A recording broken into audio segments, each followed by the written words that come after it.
itu setelah diputuskan bahwa dia bersalah di batu kursi tadi, prosesi pemancuannya atau prosesi eksekusinya itu ada di batu di belakangnya, jadi ketutup nih untuk eksekusinya, nggak semua orang bisa lihat, itu ada di belakang sana gitu, bukan di daerah kampungnya, masih satu daerah sih, maksudnya nggak di depan rumah orang tadi gitu, jadi ada di belakangnya gitu. Itu nanti dipancung, terus raja akan tanya siapa yang mau makan dia gitu, siapa mau makan orang yang udah dipancung ini, karena raja kan mengatakan itu karena dia sudah menganggap bahwa orang ini udah bukan manusia, karena tadi dia sudah menyamakan sama binatang. Nanti dibagi-bagi itu, kecuali jantung dan hati itu akan dikasih ke raja dan para dukun-dukun atau orang-orang yang berilmu, belajar ilmu, karena mereka percaya bahwa kalau makan jantung atau hati tubuh manusia itu akan memberi kekebalan dan ilmunya meningkat gitu, dan ilmu sihirnya sudah pasti akan kebal gitu, jadi semakin tinggi lah ya ilmunya intinya. Nah, itu hukuman itu semua dilakukan untuk menjaga kewibawaan kerajaan, eksistensi kerajaan, supaya orang-orang yang ada di sana itu ya satu pasti takut, yang kedua supaya orang-orang tuh kalau melakukan kejahatan mereka berpikir lagi berkali-kali gitu, karena konsekuensi yang mereka akan dapetin itu tidak mudah. Nih aku karena di rumah jadi lightingnya cahaya ilahi ya kan, yang ini aja, yang natural.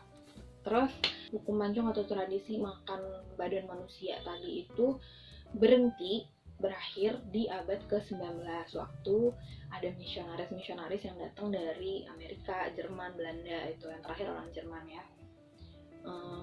Itu karena raja mempercayai yang berhasil tuh yang dari Jerman kalau nggak salah, karena raja mempercayai apa yang diajarkan, akhirnya dia mengakhiri makan tubuh manusia atau masa-masa kanibalisme tadi.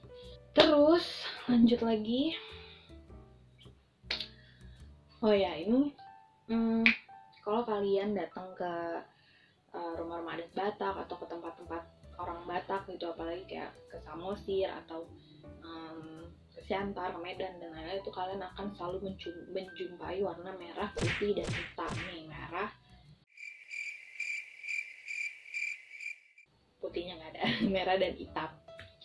Nah, itu orang Batak itu punya filosofi terhadap warna itu. Warna putih itu artinya namanya adalah Banua Ginjang, artinya dunia yang ada di atas.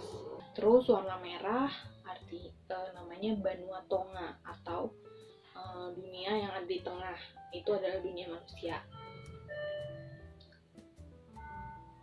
Nggak di Bandung, nggak di Jakarta, ada aja tukang jualan lewat.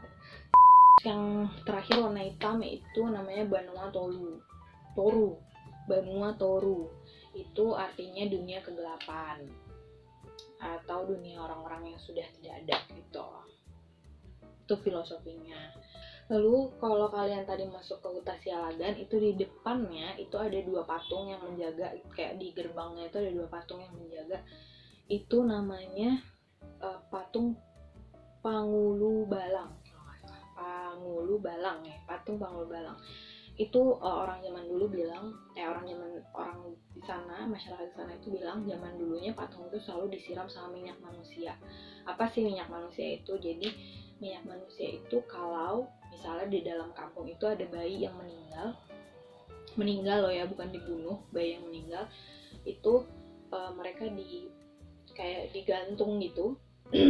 Itu nanti cairan yang turun dari tubuhnya itu yang akan disiram ke patung tadi. Nah, patung Pangulu Balang ini dipercaya punya kekuatan setelah itu, dan itu yang akan, kalau misalnya orang mau datang ke Huta Sialagan atau kampung Sialagan itu, dia yang akan menangkal kejahatan-kejahatan yang mau dilakukan sama orang ini. Terus ini juga ada sisi-sisi mistisnya nih, yang menurut aku si patung ini ya udah pasti ada isinya gitu ya. ya memang dia menjaga. Nah itu, oh ya, kalau kalian ke sana itu kan sudah dikasih tahu bahwa kita nggak boleh sompral, nggak boleh sembarang ngomong, harus sopan gitu kan. Kalau kalian melanggar itu biasa ada konsekuensinya. Konsekuensinya adalah, terang banget cok. Oke guys, karena tadi keterangan, jadi pindah turunan dikit. Tadi apa sih aku ceritain apa ya? Oh ya, kalau kita melanggar aturan-aturan, misalnya kita di dalam ngomong kotor atau kita melakukan hal-hal yang dilanggar, itu mereka percaya nanti ya kita entah kerasukan atau kenapa lah, pokoknya hal-hal yang buruk terjadi. Dan biasanya orang-orang di sana akan mengatakan karena udah diingetin, jadi kalau ada apa-apa mereka nggak mau tanggung jawab gitu. Terus di sana juga dipercayai bahwa misalnya kamu tuh turunannya atau kamu orang Batak turunan Sialagan tapi kamu nggak pernah pulang kampung, itu nanti ketika kamu pulang, jadi pernah ada kejadian orang ini datang ke sana, tiba-tiba dia nari-nari di tengah-tengah si batu kursi tadi. Terus orang-orang sana bingung gitu kan, apa nih orang gitu. Nggak taunya ternyata dia itu turunan dari dari kakek-kakek nenek-neneknya yang ada di sana gitu. Nah, jadi ketika dia tadi tuh nari-nari itu, dipercaya bahwa nenek kakeknya itu datang ke sana untuk kayak, oh ini cucuku ya. Nah, itu tuh menandakan bahwa kita nih orang Batak nih kan merantau ke seluruh ujung dunia gitu ya. Maksudnya udah terkenal banget kalau orang Batak tuh selalu merantau. Tapi kadang-kadang kita lupa untuk kembali ke kampung gitu, lupa untuk kembali ke kampung. Nah itu pesannya dari kampung Sialagan itu, kalau kita sebagai orang Batak itu merantau, jangan lupa untuk kembali, pergi untuk kembali gitu loh. Oh iya, tadi belum cerita si batu kursi tadi, itu kan tadi di depannya ada pohon tuh, itu namanya pohon hariara. Itu yang ada di Huta Sialagan itu katanya sudah berusia 100 tahun lebih. Nah itu aku ada fotonya di pohon itu, aku kayak pernah post di Instagram juga. Itu kalau waktu aku kesana sih diceritainnya, kalau misalnya si dukun-dukun tadi mau menghakimi orang yang ada di situ, dia biasanya bertanya sama pohon itu, karena dipercaya orang atau turunan Huta Sialagan yang meninggal itu rohnya akan tinggal di pohon hariara tadi.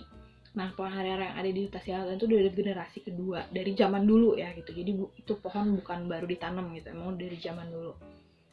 Nah, orang-orang sana juga percaya bahwa kalau mereka mau bikin kampung atau mau bikin suatu tempat tinggal, itu mereka tanam dulu pohon hariara ini dari kecil nih. Kalau dalam 7 hari pohon itu tumbuh, artinya mereka boleh untuk bikin huta atau kampung. Tapi kalau misalnya nggak tumbuh, mereka nggak akan bikin. Dan katanya sih sampai sekarang orang-orang Huta Sialagan itu masih melakukan itu, masih nanam si pohon ini. Gitu guys. Walaupun aku menjelaskannya tidak secara langsung ke sana atau pegang langsung situs-situs itu, setidaknya sudah bisa mewakili kalian, maksudnya dikit-dikit sejarah-sejarahnya. Aku nggak bisa ngomongin banyak soal mistis-mistisnya karena yang aku pahami banget itu Huta Sialagannya, kayak waktu itu aku lama di sana karena aku seneng banget gitu. Nah waktu aku Medan aku pengen banget ke situ. Ya semoga nanti ada yang mau ngajak aku ke sana, atau semoga nanti aku bisa ke sana, bisa bikin video di sana bersama tim-tim aku, datang ikut semua, jadi bisa bikin video yang proper di sana gitu.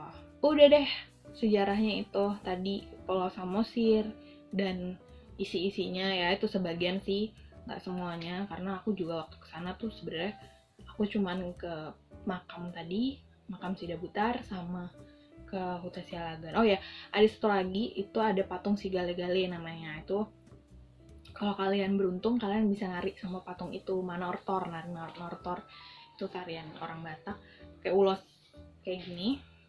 Nanti aku ada videonya juga, tapi post nggak ya? Kayak aku dulu lagi gendut banget, jelek. Ya nanti aku post deh, dikit, pas lagi manortor itu.